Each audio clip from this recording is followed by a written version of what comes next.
Muhterem efendim, çoğulculuk, pluralizm, globalleşen dünyada sıkça gündeme gelen bir konu ve genellikle önemli bir değer olarak kabul ediliyor. İnanan insanların içtimai hayatında çoğulculuğun yeri nedir? İzafiye, relativizm felsefesinin vartalarına da düşmeden çoğulculuk anlayışımız nasıl olabilir? Böyle bir mesele günümüzde çok telaffuz ediliyor. Belki o mesele isimsiz müsemma, geçmiş dönemde, İslam'ın ilk dönemlerinde, hakkıyla yaşandığı dönemlerde doğrudan doğruya hayatın içinde olmuş, o yaşanmış. İnsanlara öyle bakılmış, insanların hissiyatları, mülahazaları, düşünceleri saygıyla karşılanmış. Harp durumları, savaş durumları, tecavüz durumları, korumamız gerektiği olan haklarımızı koruma mevzundaki tavırlar istisna edilecek olursa bunlar zaten istisna konular. Genelde o mevzuda bunlar yaşanmış ama daha sonra bunlara işte adlar konmuş. O bütünün içinde bir yeri var. O haliçenin içinde birkaç örgüyle o da ifade edilmiş. Ve zannediyorum bilinen mütaref bir konu o dönemde. Siz öyle bir şey dediğiniz zaman, meseleyi açtığınız zaman bu da ne ki falan derlerdi belki. Yani o da bilinenin bilinmezliği gibi bir şey yani. Bu mütaref bir konu, neye bunu soruyorlar ki falan derlerdi o dönemde. Evet, bir böyle girizgah. İkinci mesele, bir Müslümanların kendi ülkelerinde çoğulculuk. Müslümanlık kitaba, sünnete ve bazıları kabul etmese bile icma, bazıları kabul etmese bile kıyasa dayansa yani böyle temel edille-i şer'iye-i asliye ve diğerleri de bunların mütemmim mahiyetindedir. Edille-i şer'iye-i taliye diyeceğimiz örfler, adetler, gelenekler filan. Şimdi bunlar birer mihenk gibidir yani. Siz neyi nasıl düşünecek, neyi nasıl tartacaksınız, endaze nedir, mihenk nedir bu mevzuda? Bunlara vuracak ve doğruyu bulacaksınız. İş böyle olduğu halde insanların hepsinin aynı çizgide düşünmesi, aynı şeyleri aynı ölçüde hak olarak kabul etmeleri, sabit haklar vardır. Aynı şekilde telakki etmesi mümkün değildir. Bu açıdan da her zaman en müstesna ve Allah'ın nazarında böyle şekillenen o toplumda bile mutlak bir vahdet meselesi olduğu söz konusu değildir. Burada çok farklı düşünceler vardır. Yani Hazreti Ömer'in engin bir devlet adamı, çok geniş bir düşünce sahibinden alın da bir Ebu Zer radıyallahu anh hazretleri, bunlar birbirinden çok farklı insanlar yani. Bir Hazreti Ebu Bekir Efendimiz, bir Bilal Habeşi, çok farklı düşünen insanlar bunlar. Oysa ki bunlar aynı menhelül azvül mevruttan besleniyorlar. Hep aynı kaynağa müracaat ediyorlar. Aldıkları gıda, o manevi gıda aynen. Aynı hedefe doğru yürüyorlar. Her şeyi bir ölçüde belki birbirine yakın yorumluyorlar ama fakat farklı yani. İşte bu bir yönüyle bir çoğulculuk tabii olarak. Ama o zaman bu meselelerin üzerinde bir çoğulculuk olarak duymamışlar yani. Herkes aynı düşünmeyebilir. İnsanlar birbirinden çok farklı düşünebilirler. Hissiyatları farklı olabilir. Hatta insanların kafaları sayısınca belki farklılıklar vardır da çok defa insanlar onun farkına varmadan o meseleyi öyle götürüyorlardır. İşte buna hani isimsiz çoğulculuk müsemması diyebilirsiniz. Yani bu dönemde de vardı. Sahabe-i kiramdan da tabi'in izamdan da misaller verebileceğiniz gibi değişik İslami idarelerde de aynen bunları görebilirsiniz. Bir yani kendi bünyemizde böyle bir çoğulculuğun mevcut olduğunu kabullenerek onu Allah'ın bir nimeti görmek lazım. Fakat o edille-i şer'iyeyi, asliyeye meseleleri vurarak onu bir mihenk olarak kabul ederek o endazeden geçirerek işte bu hakikaten bizim tereddüt duymayacağımız bir doğru. Fakat hissiyatlarımızın onun üzerinde oynaması, idraklarımızın onun üzerinde oynaması, yorum kabiliyetlerimizin onun üzerinde oynaması gördüğünüz gibi çok halisane, safiyane, samimane içtihatlar yapmalarına rağmen İmam Malik'le İmam Şafii Hazretleri talebe hoca aralarında ne kadar fark var. Ahmet bin Hanbel İmam Şafii Hazretleri ile görüşmüş.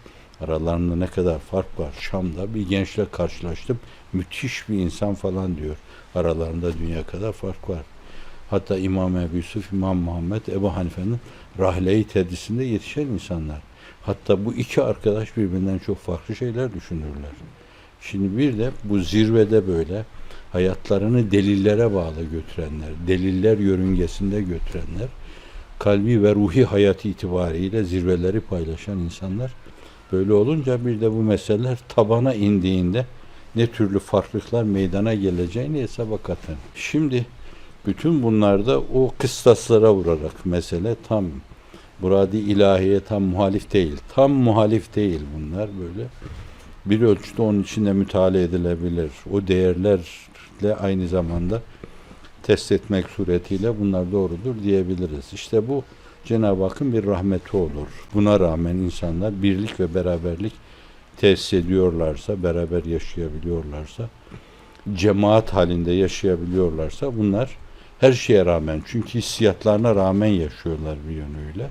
Kendi anlayışlarına rağmen, kabiliyetlerine rağmen, farklı düşüncelerine rağmen, farklı bir yönüyle kültür ortamlarında neşet etmiş olmalarına rağmen, bir de iradelerine rağmen böyle bu mevzuda farklı şeyler yapıyor, emirlere teslim oluyorlar. Bu da bir ibadettir bir yönüyle. Onun için diyor ki, men erade buhbatel cenne felyazemil cemaat. Cennetin göbeğine otap kurmayı isteyenler cemaati iltizam etsin. Topluca yaşamaya baksınlar. Ayrılmasınlar. Çünkü orada farklı anlayışların, farklı telakkilerin, farklı tevil kabiliyetlerin dürtüleriyle yaşama meselesi söz konusudur. Size ters gelen her şeye karşı bir tepki hissi oluşur, bir reaksiyon hissi oluşur. Huylanırsınız, hudbin olursunuz bazı kimselere karşı. Fakat bütün bunları bastırma ciheti, gayreti içinde bulunduğunuz takdirde bir ibadeti yapıyor gibi sevap kazanırsınız. Bu birinci derecede, isterseniz tasavvuri mantık ifadesiyle buna evvelen ve bizzat aynı duyguyu, aynı düşünceyi paylaşan, aynı kültürün çocukları, Hazreti Pir'in İlahi Risalesi'nde ifade ettiği gibi, yani Allah bir, kitap bir, peygamber bir, din bir, diyanet bir, aynı zamanda mazi bir, hal bir, gelecek bir, bine kadar bir. O bunları o bin birin içinde saymıyor da ama olsun yani. Çünkü o bini tamamlamak için makul, onlara uygun bazı şeyler uydurabilirsiniz siz demek. O kesrete bağlıyorum mesele. Şimdi bunca birlikler tabii bir ve beraber olmayı iktiza ediyor. Böyle bir çoğulculuk rahmettir. Böyle tiranlık bu mevzuda baskılar yapma, despotizma filan aslında o değişik insanlardaki değişik kabiliyetleri köreltir. Yani o toplum kör, kütük bir toplum haline gelir. Çin'de olduğu gibi ille de böyle herkes aynı numara, aynı durup elbise giyecek yani. Verecekler, siz de onu şayaktan mayaktan bir şeyler nedendi bilmiyorum yani. Mao bile öyle giyerdi. Hakikaten özel hayatı da öyle miydi değil miydi ayrı bir mesele. Şimdi insanları bu hale sokarsanız onları bir yönü kapalı kutu içine almış olursunuz. Dünyadan tecrid etmiş olursunuz. Sizin sorun içinde dediğiniz gibi küreselleşen, Frenkçe ifadesiyle globalleşen bir dünyada o dünyanın insan olmadan çıkar o insanlar. Şaşırırlar onun gezdikleri onun sokaklarında, onun koridorlarında, onun insanları içinde gezerken hep bir şaşkınlık sergilerler. Aval aval bakarlar insanların yüzüne. Yani 20. asırda, 19. asırda bizim toplumumuz işte o hale getirilmiştir. Dünyaya yabancılaştırılmıştır. Bunu o mevzuda bir kısım böyle şehralar oluşturan, açılımlar adına bir kısım hamlelerde bulunan, şimdikilerin selefleri, o devlet adamları, Allah razı olsun onlardan. Sizin hizmetinize de belki onun bir yararı olmuştur yani. Açılma duygusu ve en azından açılmaya karşı teminat olunmuştur orada. Referans olmuşlardır. Ve açılma hızlanmıştır bir yönüyle. Şimdi de daha farklı zaviyelerden açılmalar oluyor. Artık dünyanın her yerinde bizim de alacağımız şeyler var. Olduğuna inanıyoruz. Açılmanın lüzumuna inanıyoruz. Şimdi bir de böyle bütün dünya ile alakalı bir şey yani. Küreselleşen bir dünyada çoğulcu olmak. Tabii dünyaya açılınca bu defa bizim aynı kaynaktan beslenen insanların farklı mülahazalarına, içtihatlarına, istinbatlarına, tahriçlerine, aynı zamanda tercihlerine mukabil ki bunlarda bir yönüyle belki bir ittisal noktası, bir hayt-ı vuslat bulabilirsiniz. Olsun yani. Şurada aykırı gibi görünüyor ama fakat burada da muvafık gibi filan, muvafık düşüyor diyebilirsiniz. Ama bir de farklı bir dünyaya açılıyorsunuz ki öyle bir dünya, Yahudilikten Hristiyanlığa, onun değişik versiyonlarına kadar, efendim Uzak Doğu'ya açıldığınız zaman Budizm'den Brahmanizme kadar, Brahmanizm, Budizm'de gelmiş Nirvana'ya mı ulaşmıştır ayrı bir mesele. Şintoizm'den bilmem neye, Konfüçyüzme kadar çok değişik kültürlerle, değişik kültürlerin çocuklarıyla karşı karşıya kalacaksınız. Bu açıdan da bu küreselleşen dünyanın bir gereği yani. Bunu kabul etmek lazım. Böyle bir durumda bizim alacağımız tavır ne olmalı yani? Sizin sorununuz içinde bir şey var. Yani aynı zamanda biz o mevzuda böyle küreselleşen bir dünyanın küreselleşen insanları olarak belki bazı şeylerden taviz vererek kendimizde aşınmalara sebebiyet vermiş olabiliriz gibi bir şey seziliyor. Öyle değil aslında. Yani bir yönüyle insanlara karşı alakamız bizim. Onları bazı düşünceleriyle kabul etmemiz, bazı düşüncelerine karşı da itiraz kayıtlarımızı koymamız, muhalefet şerhlerini koymamız her zaman olabilir. Onlar da size karşı korlar bunları. Ve çok defa da belki bu farklı yanları bidayette öne çıkarmamak suretiyle esasen onlarla münasebetleri devam ettirebilirsiniz. Yani o varı muhakkaten yok görürsünüz. Hele dursun bu. Sonra bu mesele üzerinde dururuz, konuşuruz falan dersiniz. Yani meselenin bir yanı bu. Bir diğer yanı da Cenab-ı Hakk'ın insana insan olarak atfettiği değer açısından onlarla münasebet içinde bulunursunuz. Yani insandır bunlardan nihayet. O insanlarla münasebete geçerken ahsen-i takvime masariyetin birer aynası gibi bunlar. Onlar da Cenab-ı Hakk'ın cemali ve kemalinin birer aynaları. Onlara da tecelli ediyor. Onları da o kudret eliyle yapmış. Onun abideleri onlar. Eşi menende olmayan abideler filan. Bunların ihmalden dolayı, bizim ulaşamadığımızdan dolayı orada da kendi nefsimizi sorgulamamız lazım. Eğer bizler o bir avuç havari gibi böyle çok hızlı dünyanın dört bir yanına yayılsaydık ve o ilk Müslümanlar gibi makulü muhafaza ile beraber Kur'an akleliğini, mantıkliliğini muhafaza ile beraber dünyanın dört bir yanına böyle yayılabilseydik, dünyanın değişik yerlerinde bu kadar karartılar olmayacaklardı. İnsanlar biraz daha farklı düşüneceklerdi. Ve en azından siz doğru olarak algılanacaktınız. Bu insanların tavırlarında ve davranışlarındaki incelik bir farklılığı ifade ediyor. Mesajları da bir farklılığı ifade ediyor. Ziaulul'un kitabını okumadım daha kitaba da. Kabataslak baktım. Risaleti lil ümmeti diyor yani. Ümmete mesajım benim diyor. Şimdi nerede nasıl olacağız? İnsanları nasıl karşılayacağız? Onlara nasıl bağrımızı açacağız? Nasıl bağrımıza basacağız? Değişik dönemler itibariyle bunlar farklılık arz edebilirler.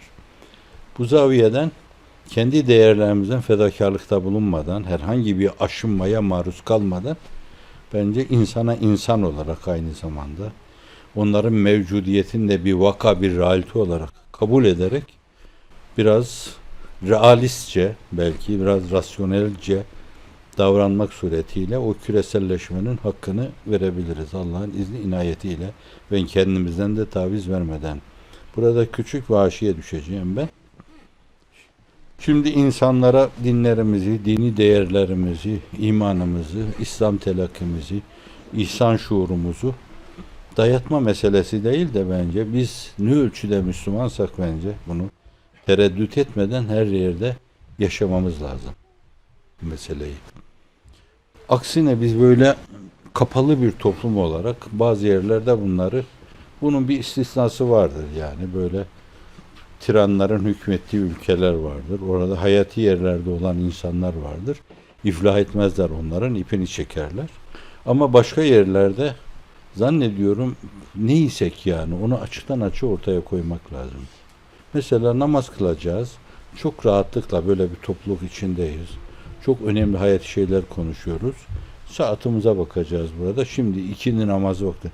Müsaade ederseniz biz sizin vaktinizi israf saymayacaksak şayet veya israf etmeyeceksek biz namaz kılacağız deriz yani. Biz yapacağımız şeyleri yapma mevzuunda hassasiyetimiz ve ciddiyetimiz kitap dolusu onlara söyleyeceğimiz sözlerden onlar üzerinde daha fazla müessir olur. İnandıkları şeyleri ister onlar doğru kabul etsinler ister etmesinler. İnandıkları şeyleri milimi milimine yaşama mevzunda çok hassas davranıyorlar onlar. Hiç farkına varamazsınız. Sizin bu türlü bir davranışınız, o hassasiyetiniz en beli nasihatlardan daha fazla onlara tesir edebilir. Taviz vermemek lazım o mevzuda. Açık davranmak lazım. Ama ne önce sunulacak ne sonra sunulacak. Hangi konuda çok hassas davranacaksınız ne de bir yönüyle belki işte mülayemetinizi kullanacak veya müdaratınızı kullanacaksınız. Onlar sizin irfanınıza havale edilmiş. Çok farklı kültür ortamlarında neşet eden insanlara karşı çok farklı tavırlar sergilemek icap ettiği için onu siz biraz zamana göre, konjonktüre göre, genel ortama göre onları belirleyecek ve yapacaksınız Allah'ın izniyle. Yani önce sunulacak şeyler, sonra sunulacak şeyler. Evet, iki şey var burada. Yani insanlara bazı şeyleri dayatmama esas. Aynı zamanda onların da sizin düşünce dünyanıza, sizin üfulelerinize katkıları olabileceği mülazasıyla küreselleşmeden azami derecede istifade etme. Bir diğer taraftan da onları reaksiyona, tepkiye sevk edecek davranışlardan sakınma. Bir diğer husus da bak birbirine zıt gibi görünebilir bunlar. Neye nasıl inanıyorsak, nasıl düşünüyorsak, bu başkalarını rahatsız etmiyorsa rahatsız etmez. Ben şimdiye kadar gördüğüm şey şu oldu. Müsaade ederseniz namaz kılacağız dediğimiz zaman biz de o zaman dua edelim dediler burada. Oturup dua edelim dediler. Zannediyorum sizin de başınıza gelmiştir bu türlü şeyler. Doğru kabul ettiğimiz şeyler bellidir bizim yani. Neyi doğru kabul ediyorsak yani bazıları bohemce yaşamaya salacaktır kendileri. Belki bazıları işte bazı ahlaksızlıkları da bunlar demokrasidir, haktır, hukuktur. Biz de onun için kendi kendimize, kendi aramızda organize olmak istiyoruz. Okulumuzda o mevzuyla alakalı bir oluşum gerçekleştirmeyi düşünüyoruz falan diyebilirler. Elden geldiğince bunlara karşı ilanı harp ederek değil yani. Efendimiz sallallahu aleyhi ve sellem Mekke-i Mükerreme'de nasıl davranmıştır yani orada? Her türlü levsiyat vardı. O Kabe'yi çırılçıplak tavaf ediyorlardı. Bagaya dediğimiz şeyler, kapılarında bayraklar vardı. Bu eve girmek serbesttir deniyordu. Şimdi böyle bir toplumda bakın, Kur'an-ı Kerim'de ilk inen ayetlerde, ilk inen surelerde, ilk yıllarda bunlarla alakalı bir tek kelime yoktur yani. O mat mevzu hep Medine-i Münevvere'de yani Nur suresinde o cezalar mezalar Medine-i Münevvere'de. Yani neyin öne alınacağı, neyin sonraya bırakılacağı şeyler. Ama bütün o meselelerle hiç meşgul olmayalım mı? O meseleler meşgul olurken o anlayış, o telakki içinde olan, o farklı kültürün insanlar, demokrasiyi öyle anlayan, yani demokrasi varsın bir taraftan toplum böyle içten içe karbonlaşsın, çürüsün, dökülsün, yıkılsın, sonra da içi boşalmış, karbonlaşmış bir çınar gibi devrilsin gitsin falan. Bunların telakkileri olabilir yani. Mesela yuvalarda işte karı koca boşanmaları filan bunlar varsın %70'lere 80'lere ulaşsın. Önemli değil. Yaşayıp gidiyoruz filan. Şimdi bunlar karşısında bütün mutlak manada sessiz kalma başka bir meseledir. Bir toplumda böyle bunlar kabul edilmişse şayet, bunlar demokrasinin gereği sanılıyorsa, insan hürriyetin gereği sayılıyorsa, o külli olumsuzlukları öyle külli olarak karşı koyma, onlara karşı ilan harp yapma, size yaptırtmazlar onu yani. Elinizi, kolunuzu, kanadınızı kırarlar sizi. Sonra burada yaptığınız, bugün yapmaya muvaffak olduğunuz şeyler de size yaptırtmazlar. Onlar demokrasiyi öyle algılıyorlar. İnsan hürriyetlerini öyle algılıyorlar. Herkes istediği gibi yaşasın filan. Hazreti Pir ona diyor ki o sizin dağ komşularınız, orman komşularınız, hayvanlar da o kadar hür diyor onlara. Hayvan hürriyeti. Aslında Hazreti Pir haşa bilmezlikten değil de yani o hayvan hürriyeti bir içinde bile o mesele öyle değildir yani. Orada bile yaka paça olma vardı yani. Yaka paça olma vardır. Bir kediler dünyasına bile girseniz orada ne yaka paça olma vardır. Bir kilap dünyasına girseniz ne yaka paça olma vardır. Öyle onların zannettikleri gibi o mesele öyle bir sodum godum meselesi değil. Evrensel bir din mensupları bile olsak beslendiğimiz kaynak Davut aleminden aksa gelse öbür aleme ait turabi değil de semavi olsa, mülki değil de melekutu olsa, efendim maaşi değil de maadi olsa bile fakat biz yetiştiğimiz o ortam itibariyle üzerimizde onun bazı tesirleri olacaktır muhakkak. Ne var ki yani biz istifade ettiğimiz, değerlendirdiğimiz ona göre ruh dünyamız, kalp dünyamız itibariyle kendi heykelimizi yontup ortaya koyduğumuz o şeyler temelde o ebedi kaynaklardır yine. O bizim temelde başvuracağımız, saygı duyacağımız kaynaklardır. Ama bazılarını biz detaylarıyla kavrayamamışız yani. Temelini inememişiz o meselelerin. Belki sadece görmeye bağlı olmuştur. Belki sadece nazari bilgiye bağlı olmuştur. Belki bir ilmihal bilgisiyle yani bu gerçekleşmiştir. Bu açıdan da yani kendi dünyamızda yapacağımız şeyleri yaparken orada çok zorluk çekmeyebiliriz. Fakat başka dünyalara açıldığımız zaman belki o zaman İslam'ın evrenselliğine sığınmak icap edecek. Bu da aslında bizim alıp değerlendirdiğimiz veya bize sundukları o temel disiplinlerin ruhunda vardır. Ne var ki bizim neşet ettiğimiz ortam bu blokaj onların inkişaf etmesine müsait değilmiş yani. Onlar orada inkişaf etmemiş. Dünyaya açıldığımız zaman zaruretlerin, hacetlerin, ihtiyaçların belki o hususlarda da bizim inkişaf etmemize vesile olması söz konusudur. İslam'ın yani o mevzudaki darlık İslam'ın evrenselliği ile alakalı değil. Bizim neşet ettiğimiz muhitin bize kazandırdığı veya bize dayattığı darlıkla alakalıdır. Ama biz dışta böyle zaruret ölçüsünde, ihtiyaç ölçüsünde değişik şeyleri gördüğümüzde herhalde o meseleyi kavrayacağız onları. Bu açıdan kaynaklar yeniden bir kere daha gözden geçirilecek. Onlara bakacağız bu mevzuda. O insanlara karşı genel tavırlarımız, davranışlarımız filan. Evrenselliği yakalayacağız. Alem şumul olmayı. Evet yani çekirdek halinde bizim mahiyetimizde vardır. Böyle az imani nazarda bulunduğumuz zaman, az bir fikir cehdine girdiğimiz zaman, az kaynaklarımızı yeniden bir kere daha gözden geçirme azmini ortaya koyduğumuz zaman zannediyorum o kendi kendine inkişaf edecektir. Her zaman üzerinde sık sık durulan bir şey. Yani güzergahta bu yürürken bir yönüyle çok defa değişik yerlerde işte yoldaki zikzaklar filan, virajlar, rampalar, bütün bunlarda çok ciddi bir insiyakın tesirini görmüşüzdür biz. Yani Allah Celle Celaluhu bizi o yol vahşetiyle karşı karşıya bırakmamıştır. O rampanın ürperticiliğiyle karşı karşıya bırakmamıştır. O virajların ürperticiliğiyle karşı karşıya bırakmamıştır. Orada ama sebeplere bağlı, ama sebepler üstü, ama ruhlarımıza, vicdanlarımıza duyurarak, ama bazen ortak akla müracaat ederek Allah Celle Celaluhu en çetrefilli yollarda bile yol alma imkanı bahşetmiştir.